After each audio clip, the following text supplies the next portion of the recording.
ધામ આવી અને રામ નામના જયકારા કરી અતિ અલૌકિક આ ધામ બનાવી દીધું છે મારા ભક્તોએ. અહીં શાંતિનો અહેસાસ થાય છે ને, અહીં આનંદની અનુભૂતિ થાય છે ને. હા, તો આનંદનું નામ જ માતાજી, આનંદનું નામ જ ભગવાન.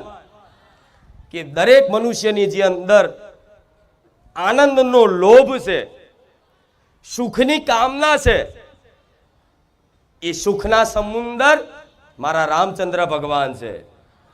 જે આનંદનો લોભ છે, લાલચ છે, એ આનંદની ખાતર તમે દર ભટકો છો સુખી થવા માટે, પણ વાસ્તવિક સુખ, એ વાસ્તવિક આનંદ, એ વાસ્તવિક પરમાનંદ સચ્ચિદાનંદ રૂપ મારા રામચંદ્ર ભગવાનમાં જ છે.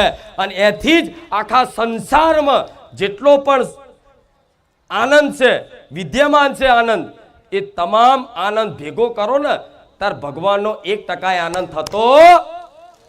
એટલા વિશાળ હૃદય વાળા, એટલા પરમાનંદ વાળા એવા મારા ભગવાનનું રામ નામ તમે મુખે લાવી દીધું છે.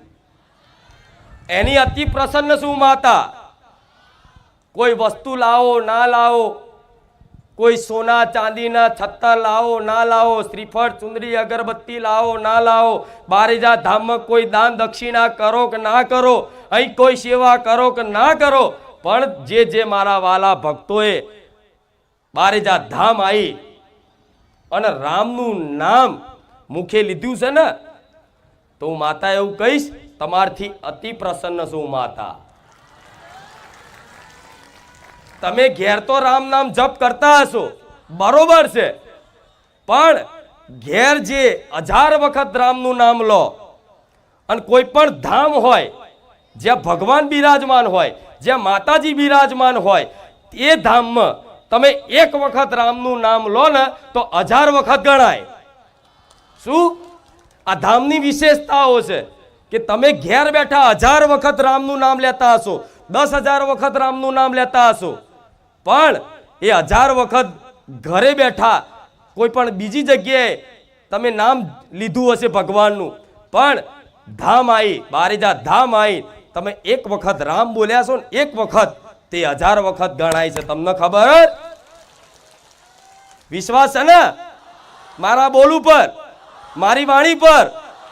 હા, તો હું જે બોલું ને એ આંખો બંધ કરીને વિશ્વાસ કરી લેજો.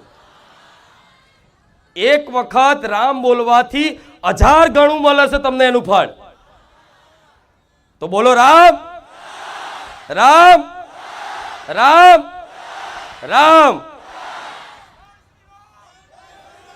આ ચાર વખત બોલ્યા, 4 ગુણ્યા 1000, 4000 વખત લાખો લોકોએ નામ જપ કર્યું, તો બધી રામ નામની મહિમાનો સંચાર મારા ધામમાં થાય છે. જો આ અલૌકિકતા, આ ધર્મની ધજા, આ બધી એની લહેરાઈ છે. મારા જેવી માતા જો રામનું નામ લેતી હોય તો તમે મનુષ્ય છો ને. મને ખબર છે કે રામ શું છે, રામનું નામ શું છે, એટલે હું તમને વારંવાર કહું છું કે દીકરાઓ, બધે ફરીને થાક્યા હોય ને તો આ સીધો ને સરળ ઉપાય છે. આ વાત પકડી લેજો. અને મારા ભક્તોએ મારું માન રાખી અને હું જાણું છું કંઈક મારા જૂના ભક્તો આખો દાળ રામ રામ કરતા થઈ ગયા છે. હાથમાં કાઉન્ટરથી નામ જપ કરતા થઈ ગયા છે, કોઈ માળાથી રામ નામ જપ કરતા થઈ ગયા છે, કોઈ મનથી રામ નામ જપ કરતું થઈ ગયું છે, કોઈ વાણીથી રામ નામ જપ કરતું થઈ ગયું છે. તો ચિંતા ના કરશો, તમારે કહેવાની જરૂર નહીં કે માતાજી અમારી પર કૃપા રાખજો, કેમ કે જા પર કૃપા રામ કી હોઈ તા પર કૃપા કરે સબ કોઈ. ભગવાન રામની કૃપા થઈ છે ત્યારે તમે રામ નામ જપ કરી શકો છો, ત્યારે મારા જેવી માતા તમને આશીર્વાદ 1000 વખત આપે છે, ત્યારે તમારી કુળદેવી પ્રત્યે તમને ભક્તિભાવ જાગ્યો છે, ત્યારે તમને કોઈ જગ્યાએ સારું કાર્ય કરવાનું, સેવા કરવાનો અવસર પ્રાપ્ત થયો છે. આ રામની કૃપા અને મારી માતાની કૃપા ફળી છે, ત્યારે તમને આજે કોઈ ગાયને જોઈ અને રોટલી ખવડાવવાનું મન થાય છે, કોઈ કૂતરાને જોઈ અને બિસ્કિટ ખવડાવવાનું મન થાય છે, કોઈ કીડીઓનું કીડિયારું પૂરવાનું મન થાય છે, કોઈ પણ અબોલા જીવ પશુ પક્ષીની કદાચ ચણ નાખવાનું કે ખવડાવવાનું મન થાય છે ને, તો આ મારા ભગવાનની કૃપા થઈ છે, આ મારી રોમવારી મેલડીની કૃપા થઈ છે. અને આમ જ તમારું કલ્યાણ છે, આમ જ તમારું કલ્યાણ છે. હું ગેરંટી લઉં છું, જો જગતમાં કોઈ તંત્ર મંત્ર કોઈ વિદ્યા મૂળ ચોટ જગતમાં કોઈ દાર નડવા દઉં તો હું રામવારી મેલડી મટી જાઉં. આ રામ નામ તમને પ્રદાન કર્યું છે તો અમારા ભગવાને રચના રચાઈ છે તારે. નહીં તો રામ નામ આ પ્રકાશિત જગતમાં બહુ છે, આસાનીથી બધા હેરતા ચાલતા બોલે છે, પણ આની મહિમા ભગવાનની કૃપા થાય ને ત્યારે જ ક્યાંક રામ નામની મહિમા સાંભળવા મળે તમને. ભગવાનની જેની પર વિશેષ કૃપા થાય એ જ ભક્તને ક્યાંક રામ નામ સાંભળવા મળે. નહીં તો આ જગતમાં બધી જગ્યાએ રામ રામ રામ રામ રામ થતું હોય, પણ એ રામ રામ એડે ક્યારેય નહીં જતું. પણ તમે તો ભાવપૂર્વક પ્રેમપૂર્વક વિશ્વાસથી શ્રદ્ધાથી બોલો છો કે રામ, તો આ એ ક્યારે એડે જશે. રામ મને મારા રામ બોલવા વાળા ભક્તો મને પ્રિય લાગે છે, અતિ પ્રિય લાગે છે. મને એવું થાય છે કે હું શું આપી દઉં એમને, હું એવું શું કરી દઉં. હું તો તમને કાલના દિવસમાં આજે અહીંથી રવિવારે ઘરે જાઓ અને સોમવારે જ હું તમને સુખી જોવા માંગુ છું. મારે રવિવાર ભરાવા નથી, મારે રવિવાર ભરાવા નથી, મારે મારા ધામ પાછળ ખોટા ભાડા બગાડવા નથી, મારે ધામ પાછળ તમારા પગે મારા દુખાડવા નથી. મારી તો એવી ઈચ્છા છે કે એક જ રવિવાર આવે અને મારો ભક્ત કાયમ માટે સુખી થઈ જાય. હું એટલી મમતાળી દરિયા દિલ માતા છું, મારું હૃદય એટલું વિશાળ છે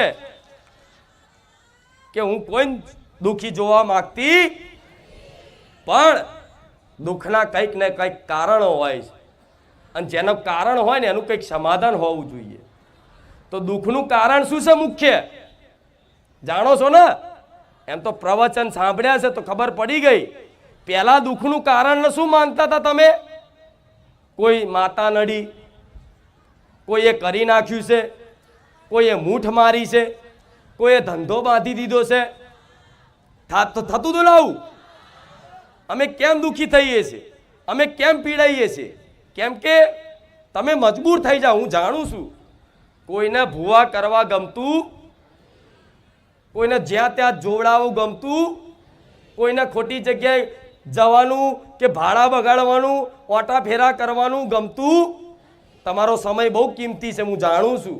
આવો કિંમતી સમય તમે મૂકી અને મારા ધામ પાછળ 1 મિનિટ પણ આપો છો ને તો 1 મિનિટની હું કદર કરીશ. પણ તમને સાચું સમાધાન ક્યાંય મળ્યું નહીં, સાચું જ્ઞાન ક્યાંય મળ્યું નહીં, એટલે તમે સંશયમાં રહેતા. જીવનમાં સારું અમે ગમે તેટલું પરિશ્રમ કરીએ છીએ, ગમે તેટલી મહેનત કરીએ છીએ. હું જાણું છું કે તમે ઘેર બેહીન ખાલી પડ્યા ખાવાની ઈચ્છા કરવા વાળા નથી. તમે 2 ટાઈમ નોકરી ધંધો બધુંય કરો છો. દીકરીઓ હવે સવારમાં ઉઠી ઘરનું કામકાજ કરે છે, પરિવારની સેવા કરે છે, સાસુ સસરાની સેવા કરે છે. કોઈ દીકરી હશે તો એના માતા પિતાની સેવા કરે છે, એના ભાઈઓની સેવા કરે છે. પણ દુઃખી થાય ત્યારે વ્યક્તિને એવું થાય કે મારા જીવનમાં મારું કંઈક નડતર છે. હું ગમે તેટલી મહેનત કરું છું પણ એનું ફળ મળતું નથી. અને એ ફળ જ્યારે ના મળે મહેનત કર્યા છતાંય, ત્યારે માણસને એવી શંકાઓ પેદા થાય કે સારું કંઈક નડે છે. એ નડતરમાં જોવા કોઈ જ્યોતિષ શાસ્ત્રમાં વિશ્વાસ કરતું હોય તો જ્યોતિષ જોડે બતાવવા જાય, કોઈ ભુવાજીમાં માનતું હોય તો ભુવા જોડે બતાવવા જાય, કોઈ તંત્ર વિદ્યામાં માનતું હોય કોઈ તાંત્રિક જોડે જાય, કોઈ અઘોરી જોડે જાય. પણ બધી જગ્યાએ તમે ગયા છો ને? હા, તો હવે મારે ક્યાંય જવા દેવા, કેમ કે તમે એવું કીધું કે માં અમે તારા છીએ. તો જાઓ, તમામ મારા ભક્તોને મેં સ્વીકારી લીધા કે તમે મારા છો.